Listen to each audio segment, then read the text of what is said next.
The Remington Report. Sponsored by Heritage Place, the place where champions are sold. Also sponsored by the Oklahoma Quarter Horse Racing Association, promoting quarter horse, app, and paint racing in Oklahoma. And I'm your host, Greg Thompson of StallionEsearch.com. You bet I'll be watching.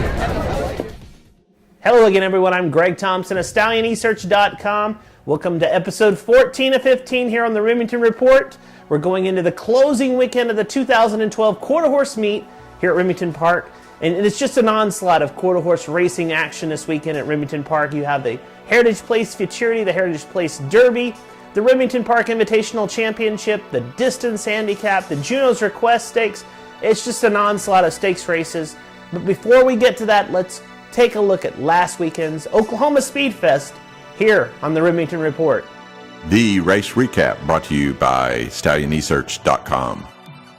On last Sunday, the Oklahoma Speed Fest was held at Remington Park with 4 stakes events taking place for Oklahoma breds on a sloppy racetrack.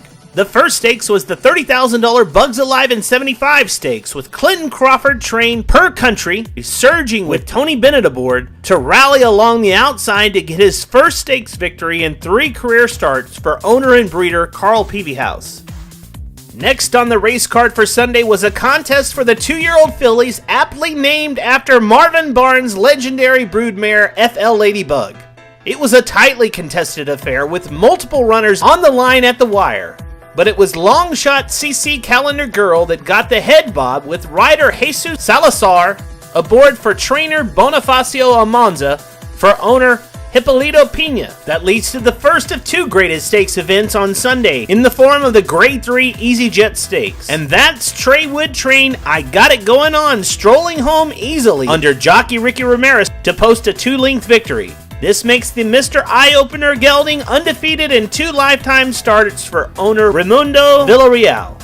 The other graded stakes was the Grade 3 Jack Brooks Stakes, with the familiar impressive display of exhilaration once again on showcase by Oklahoma Derby winner Cruisin' the Wagon, who took command early in the race and never looked back under jockey Stormy Smith to win his second graded stakes of the meet for trainer Brent Clay and owner Marion Terry Purcell.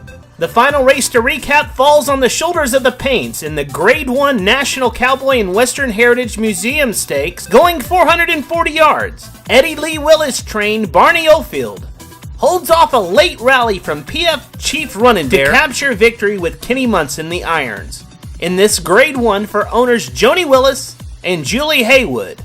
And that's the Remington Stakes recap for this week. We'll be right back after this word from Heritage Place. The Remington Report is sponsored by Heritage Place. Heritage Place in Oklahoma City, Oklahoma. Upcoming yearling sale in September 20th through the 23rd. Heritage Place, the place where champions are sold. Okay, here we are at the end of the meet. The $1.1 million Heritage Place Futurity is upon us. The Heritage Place Derby, the Juno's Request Stakes. Then on Sunday, the Remington Park Invitational Championship, the Grade 1 event with all the big horses. They're all here. And then, of course, on Monday, they had the distance horses going in the Distance Handicap. But let's get started looking at the Futurity here in the Stakes Preview section. The Remington Stakes Preview, sponsored by StallionEsearch.com. The $1.1 million Heritage Place Futurity begins the preview, and StallionEsearch.com has been posting short little video clips of interviews from the connections of the Heritage Place Futurity qualifiers in the Heritage Place Spotlight section on StallionEsearch.com. Just click on the yellow banner on the right-hand side of the page and go over and watch all the videos we have posted for the last 2 weeks pertaining to the Futurity. I want to talk briefly as I can about the top 3 qualifiers going into the Futurity, with the fastest qualifier being PYC Can't Catch Me. This PYC Paint Your Wagon colt showed superstar speed in his trial heat as he put it on him here on May 5th at the Oklahoma City Racecourse in a time of 17.382 seconds for the 350 yards.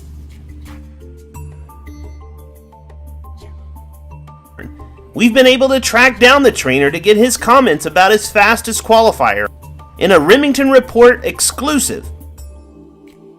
We got him when we moved to Remington, come from the valley. I've trained for them guys for a few years. And ran him in school and race, and the colt just didn't leave. And we made an equipment change, put some blinkers on him, brought him back and worked him, and it's kind of been endless since then. When he went to Remington Juvenile, he lost both front shoes when he left there, and I mean, looked super that night. Just he keeps getting better. To run that fast in a headwind, beat him that easy, he's a freak. We were also able to talk to the Colts regular rider Cody Jensen. In the Heritage Trials, just due to the simple fact that they're only taking 5 from each night, he was earlier in the day, the headwind was pretty strong. I asked him pretty hard all the way down through there. I didn't want to be left just sitting out of the finals again like we were in the Remington. And I just didn't trust the wind, not dying down at the end of the night, and I knew there were some really nice horses in at the end of the night. So I figured if we're going to get knocked out this time, we're going to go down swinging as hard as we could. So we asked him pretty hard the whole way. The second horse to look at here is Dash for Coronas out of the barn of Javier Contreras, seen here rocketing away from the field in the Oklahoma Futurity in March. He comes into the Heritage Place Futurity as the fastest qualifier from day one of the trials, and has been training extremely well according to his trainer. Another barn with high hopes of their 2-year-old that has already won a Grade 1 this year comes out of the barn of Toby Keaton, named El Duero, seen here winning the Grade 1 West Texas Futurity on April 15th. Jockey Frank Ramirez Jr. qualified 3 of the Heritage Place Futurity qualifiers for the Keaton barn, but it will be G.R. Carter Jr. that gets the riding assignment aboard El Duero in the finals. To see a full list of qualifiers, go to StallionEsearch.com in the qualifiers section. And if perhaps you missed the running of the Heritage Place Futurity, go to the Futurity Insider section on StallionEsearch.com and watch that Futurity as well as all the top Futurities throughout the year. Now let's move to the Grade 2 Heritage Place Derby, which is headlined by BPS Jumpin' Frisco for trainer Eddie D. Willis and owner Bill Price. This Jumpin' Gelding ran career numbers on his trial heat on May 6 to grab the top spot going into the finals. He will have the outside post position with Willis' first call rider Jimmy Brooks in the saddle. For the last 2 years, the Remington Park Invitational Championship field has been a showstopper. Last year's field was chock full of superstars, and this year's field just as good, maybe even better, I think. They're back! Reigning world champion Cold Cash 123 and his arch nemesis, the millionaire Lano Teller, renew their rivalry in the Grade 1 Remington Park Invitational Championship. Last time they met, it was in the Leo Stakes, with Lano Teller getting outrun in the final 50 yards by Sleepy Gilbert's trained Cold Cash 123 with Roy Valdez aboard. But boy, do they have company. Last year's winner of this Grade 1 event, Riley's Boy, is back to defend his title. Seen here defeating a colossal assortment of runners in last year's rendition, and he seems to be back on his winning ways as he cruised in front to the wire in the Bank of America Sunland Challenge Championship last time out. Then throw in the mystery horse of this year's championship in the form of a toss-up. Can the 3-year-old do it?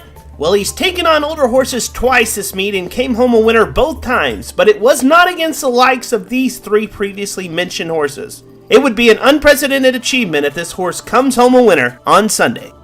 So those 3 stakes highlight the stakes lineup for Saturday, which also includes the Grade 1 Graham Paint Nap Futurity, the Grade 3 Juno's Request Stakes, and the $75,000 Heritage Juvenile Stakes. That leads to Sunday's stakes of the Grade 1 Remington Park Invitational Championship and the Victoria Ennis Memorial for Paints and Apps. And then on Memorial Day Monday, the Grade 3 Distance Handicap going 870 yards. And that concludes the stakes preview for episode 14. The Breeding Shed Moment, brought to you by StallionEsearch.com. This week's Breeding Shed Moment Spotlight is once again shined upon PYC Paint Your Wagon, who saw a weekend at Remington where his offspring excelled in stakes action, above all other sires at Remington, including having the winners in both the Bugs Alive and 75 stakes and the Grade 3 Jack Brooks Stakes. PYC Paint Your Wagon is the #1 sire in the country by over $500,000 to his nearest rival. His offspring have accomplished a lot so far this year with wins in the Remington Park Oklahoma Bred Futurity, the Oklahoma Derby, and multiple other stakes victories. From 4 crops to race, he has exceeded $6.1 million in earnings from his offspring. To see the member stallion page for PYC Paint Your Wagon, go to stallionesearch.com. An official representative for horsemen in the state, the OQHRA administers race, benevolence, and scholarship programs, all to better the state of racing in the state of Oklahoma. Visit OQHRA.com. Wraps up episode 14 of the Remington Report. Next week's episode is the last Remington Report for 2012, but then we have an added bonus of we're coming back with the 2012 Meet and Review. If you can't be at the racetrack this weekend, go to aqha.com/racing and watch the Q Racing videos. I'm Greg Thompson of StallionEsearch.com. I hope to see you at Remington Park this weekend.